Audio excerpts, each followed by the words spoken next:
বাচ্চাদের ফাঁসির আদেশ, অলিখিত একটা ফাঁসির আদেশ দিয়ে গেছে গত সরকার, যে টিকার গ্যাপটা তৈরি করে। অবশ্যই সেখানে ইউনূস সরকারের অনেক বড় একটা ঐতিহাসিক ভুল ছিল এই টিকার ব্যাপারে। এটা একটা ক্রাইম পর্যায়ে চলে যায়। 5 বছরের বেশি বাচ্চাদেরও এখন হামের টিকা দিচ্ছে, বাবা মা ভয় পায়া। বাচ্চার বয়স 5.5 বছর, মা চিন্তা করছে না আরেকটা ফাউ টিকা যেহেতু দিয়ে দেয়, আরেকটা দিয়ে দিচ্ছে। 5 থেকে 7% বাচ্চা ক্রিটিক্যাল অবস্থায় চলে যায়, বাকি 95% অটোমেটিক্যালি ভালো হয়ে যাচ্ছে।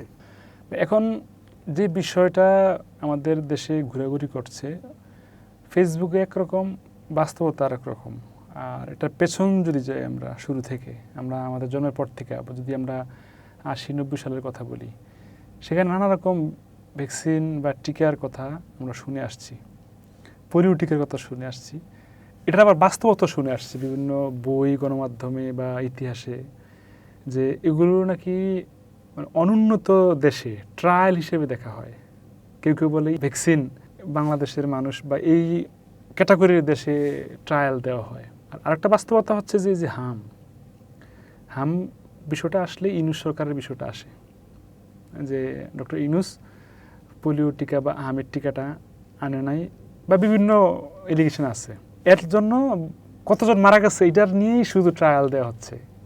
কিন্তু সুস্থতার ব্যাপারটা আসলে সুস্থ হয়েছে কিনা, নাকি শুধু অসুস্থ হয়েছে মারা গেছে, অসুস্থ হয়েছে মারা গেছে, নাকি সুস্থ হয় নাই অথবা হয়েছে, আপনার কি মনে হয়? ধন্যবাদ আপনাকে। আপনার সর্বশেষ প্রশ্ন দিয়েই আমাদের এই অংশটা আজকে শুরু করি, তারপর আমরা বাকি আলোচনায় যাব। প্রথম বিষয় হচ্ছে যে আসলে টিকাগুলো, আপনি যে প্রশ্নটা দিয়ে শুরু করলেন যে গরিব রাষ্ট্রের উপরে এটা একটা ট্রায়াল বেসিস প্রশ্ন, মানে এটা একটা ট্রায়াল বেসিস দেওয়া হয় কিনা। আমি বাংলাদেশের অনেক ধর্মীয় বক্তা যারা, সেটা নানা ধর্মের যারা পণ্ডিত ব্যক্তি হিসেবে পরিচিত, তাদের কাছেও এই একই কথা শুনেছি যে টিকাটা আসলে বাংলাদেশে দেওয়া হয় আন্তর্জাতিক একটা ষড়যন্ত্রের অংশ, এবং সেখানে জন্ম নিয়ন্ত্রণের বা আমাদের যেটা আমরা প্রজনন ক্ষমতাটা কমানোর একটা আন্তর্জাতিক ষড়যন্ত্র, ইহুদিদের চক্র বা বিভিন্ন রাষ্ট্রীয় ও আন্তর্জাতিক ষড়যন্ত্র অংশ হিসেবে টিকাগুলো গরিব দেশে ট্রায়াল বেসিসে দেওয়া হয়, যে এই টিকাটা আসলে কতটুকু শরীরে কার্যকর হয় এটা টেস্ট করার জন্য গরিব দেশগুলো, আফ্রিকা বা এশিয়া প্যাসিফিক দেশগুলোতে, অনুন্নত দেশগুলোতে দেওয়া হয়। যেহেতু এগুলোর উপর আমি অনেকগুলো আর্টিকেল পড়ছি ইন্টারন্যাশনাল এবং বাংলাদেশের, এই চিন্তাটা আমি বলবো শতভাগ মিথ্যা এবং ভুল ধারণা। এক ভাগও যদি হইতো যে আমি তার বলতাম যে হাসান সাইদুল এটা 99% রাইট বা 1% রং, আমি বলবো এটা 100 ভাগই মিথ্যা। যারা কোনো ধর্মীয় গুরু যদি এটা বলে, কোনো অন্য পেশায় অনেক সুনামধন্য ব্যক্তি যেটা বলে, তাহলে সেটা তার না জানার কারণে এই বিষয়গুলো মার্কেটে ছড়ায় দিচ্ছে। আমি এগুলো নিয়ে করোনাকালীন সময় থেকে লম্বা একটা স্টাডি আছে আমার এগুলোর উপরে। টিকা বিষয়টা প্রথমে আপনার যে প্রশ্নটা করছেন যে আসলে অনুন্নত দেশে একটা ট্রায়াল বেসকে এটা করে দেওয়া হয় কিনা, যে এই অনুন্নত দেশে ট্রায়াল দিয়ে দেখি যে এগুলি বাঁচে কিনা, পরে যদি টিকা কার্যকর হয় তাহলে আমাদের দেশে এটা প্রয়োগ করব। এখন আপনি বাংলাদেশে ইপিআই চালু হয়েছে কবে জানেন কিনা? এক্সটেনশন যে টিকার যে কর্মসূচি, অর্থাৎ আগে 6টা টিকা দেওয়া হইতো, এখন দেওয়া হয় 9টা টিকা বাচ্চাদেরকে। এটা ইউনিসেফের আওতায়, মানে আপনার বাচ্চাদের সুরক্ষার জন্য এটা দেওয়া হয়। আগে 6টা টিকা, এখন 9টা মূলত 12টা মরণব্যাধি রোগ থেকে বাঁচানোর জন্য এটা দিচ্ছে। অনেকেই আমাকে প্রশ্ন করে যে ভাই, অনেক বড় বড় ধর্মীয় ব্যক্তিত্ব, সেটা হিন্দু, মুসলিম বা অন্যান্য ধর্মীয় ব্যক্তিত্ব যাদের সাথে আমার সুসম্পর্ক, তারা বলে যে ভাই এটা তো আসলে এটা আন্তর্জাতিক ষড়যন্ত্র, ইহুদিদের চাল, আমাদের প্রজনন ক্ষমতা হ্রাস করে দিচ্ছে, টিকাগুলো আমাদের বাচ্চাদেরকে দিয়ে আমাদের মেধা নষ্ট করতেছে, প্রজনন ক্ষমতা হ্রাস করতেছে। এই যে ধারণা, এই ধারণাটা যদি আমাদের না ভাঙে, তাহলে আমাদের রাষ্ট্র যে একটা অবকাঠামো আছে, আমাদের যে একটা জনসংখ্যক অবকাঠামো, এটা আসলে টোটালি একটা, আমি মনে করি যে মানে একটা ভয়ঙ্কর ভুল ধারণার মধ্যে আছে। আমাদের পুরা জনসংখ্যার ভিতর যে ধারণাটা ঢুকিয়ে দেওয়া হয়েছে। প্রথম বিষয় হচ্ছে, কেন আপনি বলবেন যে এটার আপনার বেস যুক্তিটা কি? আপনি জানেন যে টাইফয়েডের টিকাটা 119 বছর আগে আবিষ্কার করা হয়েছে, পোলিও টিকা 1952 সালে আবিষ্কার করা হয়েছে। বিশ্বের আপনার এই ভ্যাকসিন শব্দটা যে ভ্যাক্স, এটা হচ্ছে লেটিন শব্দ। ভ্যাক্স অর্থ হচ্ছে গরু, লেটিন শব্দ ভ্যাক্স বলা হয় গরু। একটা হচ্ছে আপনার নাম শুনছেন মানে কাউপক্স, যেটা আপনার গো বসন্ত বলি, গুটি বসন্ত বলি। মানে কাউপক্সটা হচ্ছে গরুর গায়ে হইতো এবং মানুষের গায়ে আলাদা একটা বসন্ত হইতো। তো ওই গরুর উপর যে বসন্তটা হইতো আর মানুষের বসন্তটা আলাদা ছিল। তুরস্কের একজন গবেষক, সে 1967 বা 65 সালে আবিষ্কার করলো যে ওই সময় বসন্ত হলে মানুষ বেশিরভাগ সময় মারা যেত।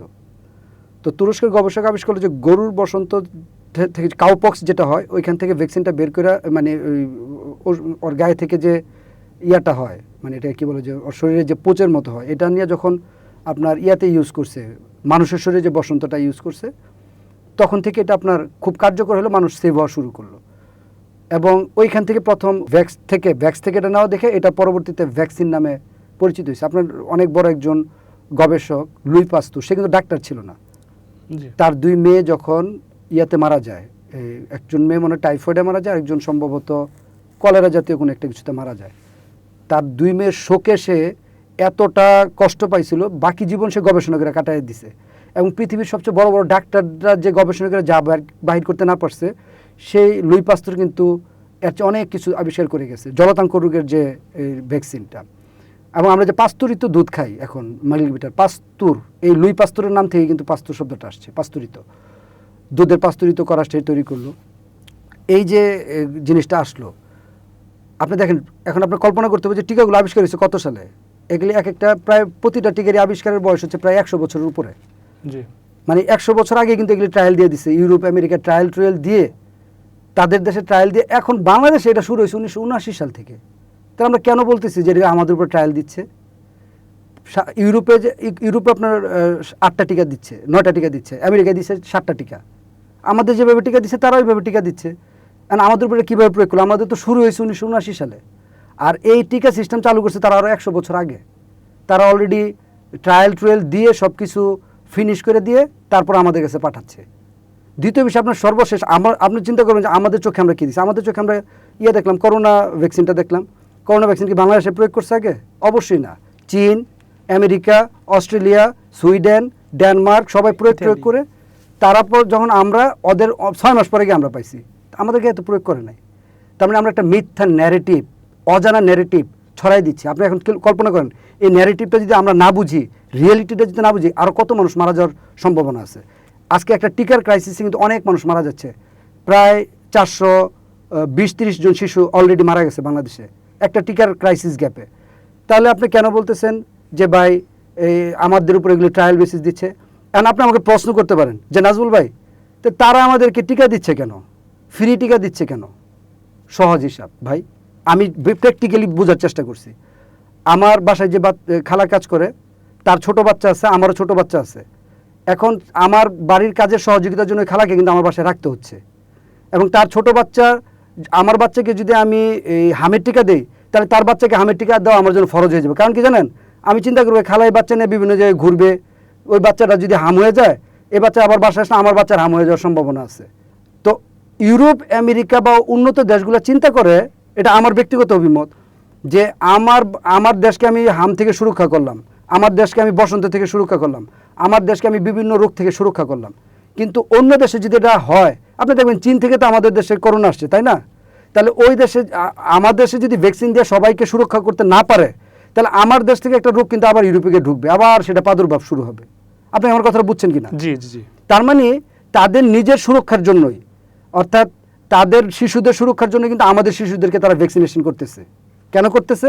যে আমার শিশুটা যদি ভ্যাকসিন নিয়ে আবার আমার শিশুটাকে নিয়ে যদি আমি ইউরোপে যাই বা আমেরিকা যাই, তার গায়ে যদি ভ্যাকসিন দেওয়া না থাকে, তার গা থেকে যে রোগটা তৈরি হবে সেই রোগটা তার বাচ্চাকে আক্রান্ত করবে।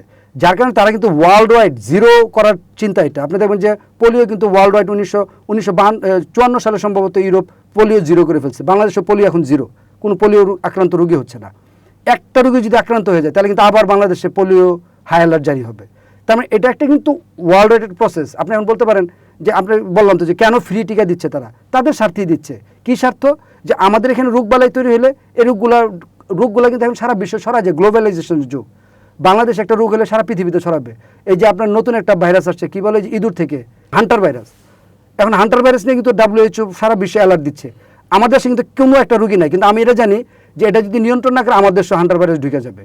এখন আপনি বলেন, করোনা যখন চায়নায় ধরা পড়লো, আমাদের দেশে তো কোনো রুগী ছিল না, আমেরিকায় তো কোনো রুগী ছিল না, কিন্তু পৃথিবীর সবচেয়ে বেশি মানুষ মারা গেলো আমেরিকায়। তার মানে গ্লোবালাইজেশনের যুগে এক দেশে একটা রোগ ধরা পড়লে এটা সারা বিশ্বে ছড়ায় যায়। যার কারণে যারা বিশ্বের ধনী ধনী লোক, ওই যে আমি বললাম আমার বুয়াকে আমি ভ্যাকসিনেশন করতেছি কী জন্য? আমার বাচ্চার সুরক্ষার জন্য। ধনী লোকেরাও এই গরিব দেশের ভ্যাকসিনেশন করতেছে তার দেশের বাচ্চাদের সুরক্ষার জন্য। এটা কোনো দান ইয়ার জন্য না। আমার আরেকটা চিন্তা হচ্ছে যে কেন ধনীরা আমাদেরকে ভ্যাকসিন টেক্সিন এগুলো দিচ্ছে বা অনেক সহযোগিতা কেন করে। আমি খুব সিম্পলি যে জিনিসটা বুঝি, আমি ইউরোপ আমেরিকার অনেক আমার সহকর্মী আত্মীয় স্বজন আছে, আপনি জানেন আমাদের ধর্মে বাধ্যবাধকতা একটা জাকাত ফেতরার ইস্যু আছে, কুরবানির ইস্যু আছে। আপনি চিন্তা করেন ইউরোপের মানুষ কারে জাকাত দিবে? তারা তো কোনো ভিক্ষুক খুঁজে পায় না। আমেরিকার মানুষ তো কোনো ভিক্ষুক খুঁজে পায় না। ফেতরা দিবে কারে? ফেতরা হচ্ছে একবারে নিঃস্ব গরিব। ওইসব দেশে তো মাটি খুঁজে ফেললে ওইসব দেশে আপনি ফেতরা দেওয়ার লোক পাবেন না। তাহলে ইউরোপ আমেরিকার যে জাকাত ফেতরাগুলো জমা হয়, ইউরোপ আমেরিকার যে কুরবানির পশু খাওয়ার মতো কেউ নাই, এগুলোর টাকা যে জমা হয় কোথায় দিচ্ছে? তারা বিভিন্ন দাতব্য সংস্থায় দিয়ে দেয়, এবং এই দাতব্য সংস্থায় কিন্তু এই টিকাগুলো তখন গরিব রাষ্ট্রগুলোর মধ্যে দিচ্ছে। তাই আমি মনে করি টিকা নিয়ে যে বাংলাদেশের ন্যারেটিভটা চালু, এটা টোটালি ভুল, 100% ভুল, 99% ভুল বলবো না। কারণ আমি আপনাকে কয়েকটা যুক্তি দিচ্ছি যে এই টিকার ট্রায়াল ভার্সন কিন্তু আরও 100 বছর আগে হয়ে গেছে। আমাদের উপর ট্রায়াল দেওয়ার কিছুই না। এটা আমাদের টিকা শুরু হয়েছে 1979 সাল থেকে। সো এই যে ন্যারেটিভগুলো ছড়াচ্ছে, এই ন্যারেটিভগুলো কিন্তু মানুষের জীবনকে ঝুঁকির মধ্যে ফেলে দিচ্ছে।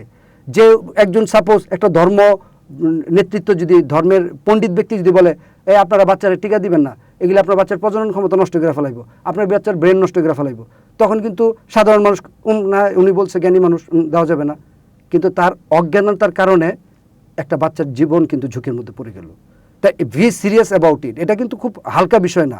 এগুলোর ব্যাপারে রাষ্ট্র তার খুব গুরুত্বপূর্ণ জায়গাগুলো করতে হবে। এখন দ্বিতীয় বিষয় হচ্ছে, আপনি জিজ্ঞেস করলেন যে এত বাচ্চা মারা যাচ্ছে বাংলাদেশ সরকারে। আমি সর্বশেষ যে ডাটাটা পেলাম, সরকার তো 20 এপ্রিল থেকে ফুল ফেজে টিকা দেওয়া শুরু করলো। এর মধ্যে অলরেডি সরকার তার টার্গেটকৃত 93% কাজ করে ফেলছে। অর্থাৎ আমরা যতটুকু আজকে প্রথম আলো একটা ডাটা বিশ্লেষণ করে দেখলাম, শহর অঞ্চলের 30% বাচ্চা এখনও বাকি আছে, আর গ্রাম অঞ্চলের 15% বাকি আছে। এই 30% 15% যে গ্যাপ আছে, এটা দ্রুত সময়ে করার জন্য তারা কিছু কিছু নতুন নতুন প্রসেস তৈরি করলো। আশ্চর্যের বিষয় হচ্ছে, আপনি খেয়াল করবেন এবার কিন্তু টিকার ধরছে হচ্ছে 1,86,00,000 টিকার বেস ধরছে যে কতগুলো টিকা তাদের দিবে।